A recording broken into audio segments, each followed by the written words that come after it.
it's not going to help the people that it's meant to help. It's not going to help the Indigenous communities, whether it gets up or doesn't get up, because the focus is all on the inner city, latte sipping, champagne swilling, tofu eating elites, who think that by waving a flag and ticking a box, they're improving other people's lives. Yeah. Well, we'll move on to the next topic now, which I think we can all agree it came quite as a shock to a lot of people, especially I didn't see it coming myself. But yesterday, Mark McGowan announced his decision to step down as WA Premier after 6 years being in charge, due to his main reason being he's mentally exhausted from all of the challenges and things that it presents and whatnot. So basically, what do you think his resignation means, Stephen, for Western Australia, but also for Australia as a whole and the future of it? Look, this is a trend.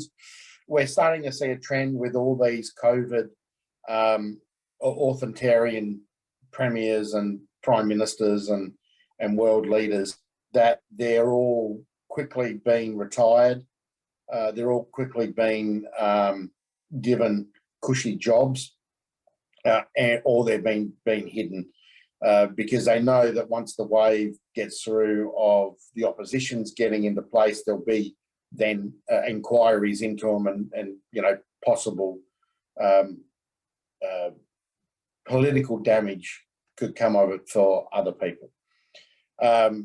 With the likes of the guy in Tasmania that left, who's the other guy? There's several around anyway. They're all starting to leave. It's rumoured that Anna will go before the Queensland election. But bring it back to WA, it's not good for WA actually, because if you have a look at the contenders, you've got a union fight brewing. The female, and the name just escapes me, is backed by one union, and the guy, oh God, the names just escaped me. Anyway, the two contenders, one's backed by one union group and the other one's backed by, so you've got a union massive heavyweight. McGowan goes, a few of his other ministers will go as well. So there's going to be a big void in the leadership in WA, because there's quite a few people that'll step in that are only been there for 3 or 4 years, and so don't have the depth of experience, and their officers won't have the depth of experience that WA needs, considering it's moving headlong into some pretty big disasters, housing, energy, hospital system, transportation system. So the real big things, the same here in Queensland, the same is also happening in Victoria. Now you've got these massive problems happening, that regardless of whether you liked him or not, he had the support of a lot of people, especially in industry and in politics, in the federal sphere and all that sort of stuff.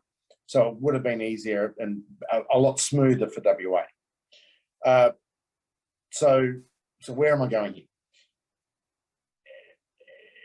The excuse he's using about being tired, if you have a look at them, they're all using the same excuse.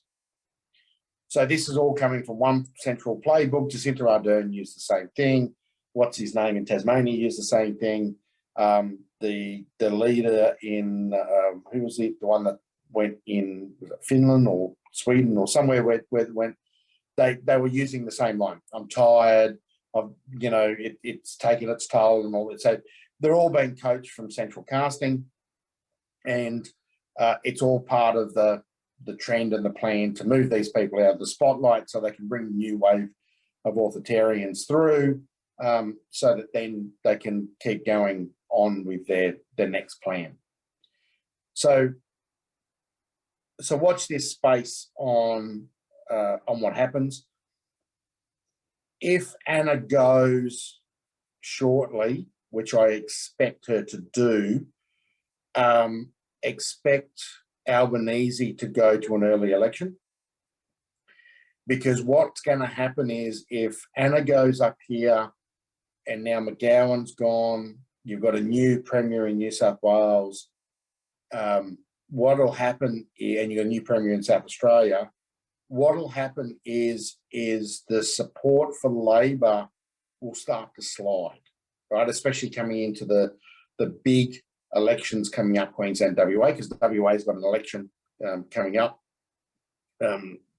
in, I think it's March 2025. Queensland's August 2024, or is it March 2024? Anyway, both the two big states have got elections coming up soon, and then Albo can either run late after those elections, and if they're not good, it'll reflect on him. So he'll want to try and go early to stop that slide, because you always have a slide when you have a change of Premier. And so we're going to have some interesting times politically and at both at a state and a federal level. So. Yeah, no, it'll be interesting seeing what comes out of it, because Roger Cook is the interim Premier at the moment. Yeah. What are your thoughts on him? Oh, look, not a bad bloke. He's just on the wrong side of politics.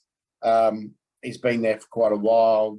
Bit of a steady hand, do nothing type guy. So it won't be as divisive as McGowan. So yeah. And I was reminded the other day when I was in the Navy, McGowan was a lieutenant around the same time as me. So I was a lower deckman, of course. I worked for a living, and we were both stationed at Stirling. And I'm talking to a friend of mine over there. Goes, you do know that he was? We used to keep watch, and he was the officer yeah. So I served with him in a nutshell. How crazy is that? Comes full circle. Yeah. He was an officer, so he would have been a prick.